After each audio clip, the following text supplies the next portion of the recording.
এই ভিডিওରେ ରସୁଣର କ'ଣ ସବୁ ଔଷଧୀୟ ଗୁଣ ରହିଛି ସେ ସମ୍ପର୍କରେ ଜାଣିବା। ଭିଡ଼ିଓଟିକୁ ଆରମ୍ଭରୁ ଶେଷ ପର୍ଯ୍ୟନ୍ତ ଦେଖିଲେ ରସୁଣର ଯେଉଁ ସବୁ ଔଷଧୀୟ ଗୁଣ ରହିଛି, କେଉଁ କେଉଁ ରୋଗକୁ ରସୁଣ ଆରୋଗ୍ୟ ଲାଭ କରେ ସେ ସମ୍ପର୍କରେ ନିଶ୍ଚିତ ଭାବରେ ଜାଣିପାରିବା। ରସୁଣକୁ ବ୍ୟବହାର କରିବା, ରସୁଣକୁ ପ୍ରତିଦିନ ଆମ ଖାଦ୍ୟରେ ବ୍ୟବହାର କଲେ ଆମେ ଅନେକ ଗୁଡ଼ିଏ ରୋଗରୁ ରକ୍ଷା ପାଇପାରିବା। ରସୁଣର କ'ଣ ଔଷଧୀୟ ଗୁଣ ରହିଛି ଜାଣିବା। ରସୁଣ ଯେ କେବଳ ରୋଷେଇ ଘରେ ମସଲା ରୂପେ କିମ୍ବା ଖାଦ୍ୟରେ ସ୍ୱାଦ ବଢ଼ାଇବା ପାଇଁ ବ୍ୟବହାର ହୁଏ ତା ନୁହେଁ। ଏଥିରେ ଅଛି ବିଭିନ୍ନ ରୋଗର ନିରାକରଣ ତତ୍ତ୍ୱ।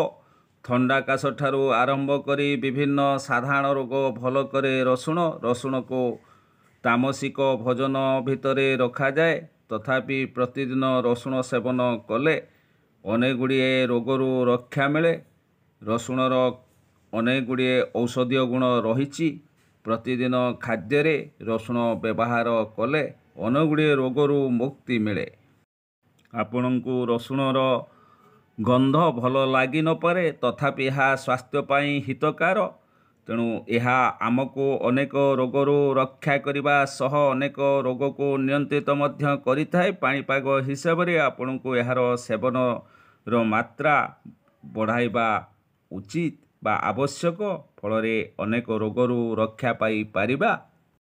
ଯେଉଁମାନେ ହୃଦରୋଗରେ ପୀଡ଼ିତ ସେମାନଙ୍କ ପାଇଁ ରସୁଣ ବହୁତ ଲାଭକାରୀ। ଏହା କୋଲେଷ୍ଟେରଲ୍ ସ୍ତରକୁ କମ୍ କରିବା ସହ ହାର୍ଟ ବ୍ଲକେଜକୁ ରୋକିଥାଏ। ଯଦି ଆପଣ ସୁଗାରରେ ପୀଡ଼ିତ ତେବେ ଆପଣ ପ୍ରତିଦିନ 1 କୋଲା ରସୁଣ ଖାଇବା ଜରୁରୀ।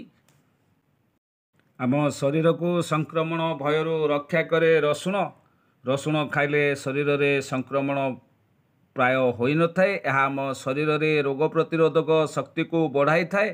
ରସୁଣକୁ ଆମେ ନରମ ପଡ଼ିବା ଯାଏ ପାଣିରେ ଫୁଟାଇବା। ଉକ୍ତ ପାଣିରେ ଚିନି ମିଶାଇ ସିରପ ତିଆରି କରି ଏହି ପାଣିକୁ ବହୁତ ଦିନ ପିଇଲେ ତାହା ଶରୀର ପାଇଁ ହିତକର ହୋଇଥାଏ।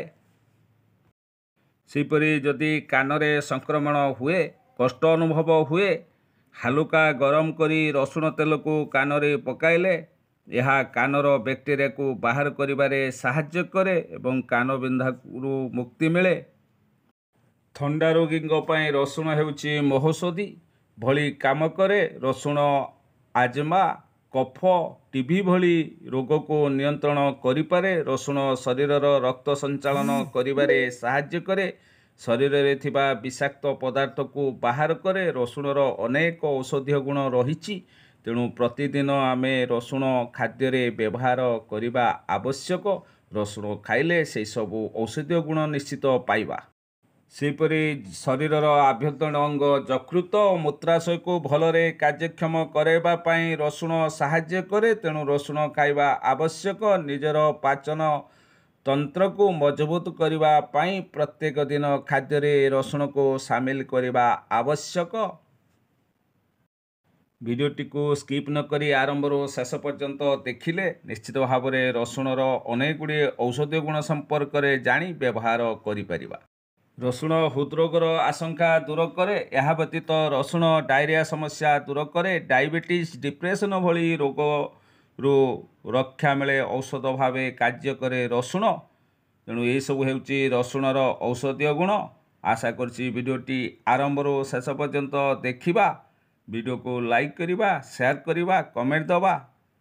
ଏହିପରି ନୂତନ ନୂତନ ଶିକ୍ଷଣୀୟ ଭିଡ଼ିଓ ଯାହା ସ୍ୱାସ୍ଥ୍ୟ ସମସ୍ୟା ସମାଧାନ ସମ୍ପର୍କିତ ଭିଡ଼ିଓ ପୂର୍ବରୁ ରହିଛି। ନଡ଼ିଆ ପାଣି, ଡାବ ପାଣିର ଔଷଧୀୟ ଗୁଣ, ସେହିପରି ଡାଲଚିନିର ଔଷଧୀୟ ଗୁଣ, ଆମ ବାଡ଼ି ବଗିଚାରେ ଥିବା ବିଭିନ୍ନ ଗଛ, ତା'ର ପତ୍ର, ତା'ର ଚେର, ମୂଳର ଔଷଧୀୟ ଗୁଣ ସମ୍ପର୍କିତ ଭିଡ଼ିଓ।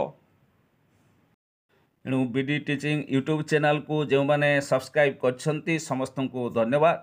ଯେଉଁମାନେ ସବସ୍କ୍ରାଇବ୍ କରିନାହାନ୍ତି ବିଡି ଟିଚିଂ ୟୁଟ୍ୟୁବ୍ ଚ୍ୟାନେଲକୁ ସବସ୍କ୍ରାଇବ୍ କଲେ ଏହିପରି ଅନେକ ଗୁଡ଼ିଏ ଭିଡ଼ିଓ ନିଶ୍ଚିତ ଭାବରେ ଆମେ ପାଇବା, ଯାହା ଆମ ଦୈନନ୍ଦିନ ଜୀବନରେ ଅତ୍ୟନ୍ତ ଉପଯୋଗୀ ହେବ।